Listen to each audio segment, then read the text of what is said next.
Searching for sources for your assignments is simpler than you might think. It's a matter of asking yourself questions to get your key terms or key words. You might start your search by asking, what is the topic of the assignment? Let's assume it's plants.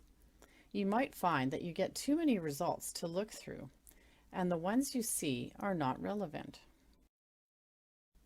Ask yourself, what other ideas in the assignment could I include in this search? You could then ask, what other words, which mean the same thing, could I add to my search in the hopes of getting better results? You may still find your results too broad in content, so it can be helpful to add words to give context to your topic. You can always back out of a search and change your keywords to change the focus of your results. Seldom do you find one resource that contains all of your research needs. Using keywords will narrow down your results to a few choices. Welcome to the Keyword Adventure.